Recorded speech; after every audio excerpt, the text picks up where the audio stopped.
It was a big quarter for Olive Garden. Restaurant customers aren't too bothered by tariffs yet, and night owls now have more chances to score White Castle sliders.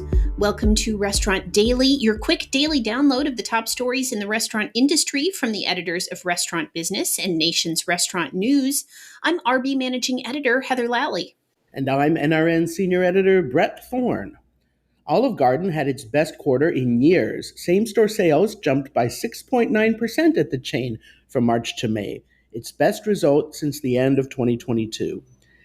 Executives cited the success of a buy-one, take-one deal that gave customers a free take-home meal with the purchase of an entree starting at $14.99. The chain's new delivery service with Uber has also boosted sales. Delivery made up 3.5% of sales in the quarter, 40% to 50% of which were incremental.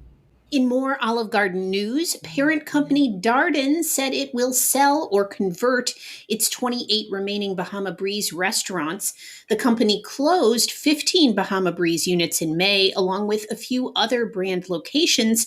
The company said it believes the concept can thrive under new ownership.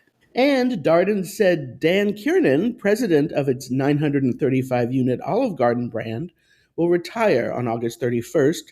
And as of June 18th, the board has approved John Wilkerson, current president of Cheddar's Scratch Kitchen, as Kiernan's successor. Wilkerson, a 30-year Darden veteran, will work with Kiernan until his retirement to ensure a smooth transition. Tariffs have not hurt restaurants much just yet. The Consumer Price Index rose 2.4% in May, not much different than April, and restaurants have largely been able to keep tariff impacts under control, in part because most source their food domestically. But the Federal Reserve is expecting rising costs to start hitting consumers, and that could affect restaurant spending. 81% of consumers expect to adjust their finances or shopping habits due to tariffs. That's according to a survey by Numerator. You'll now have more hours in the day to buy a bag of sliders. White Castle has extended its operating hours, with 91% of locations now open until at least 1 a.m., and 72% operating 24/7, the highest level of late-night availability since before the pandemic. This expansion comes as more chains vie for the nocturnal diner, including McDonald's, which recently announced the expansion of its late-night hours at the vast majority of its restaurants.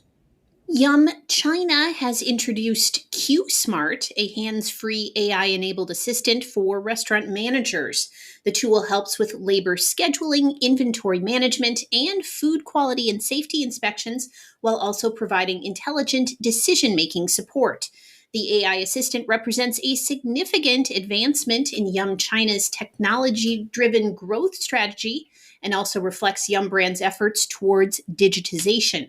Taco Bell US, for example, is testing a similar restaurant coach that helps managers with labor scheduling and more. And that will do it for today's episode of Restaurant Daily. I'm Brett Thorne. And I'm Heather Lally. Have a great day. Thank you for listening to today's episode of Restaurant Daily. Rate us on Apple Podcasts, Spotify, and subscribe.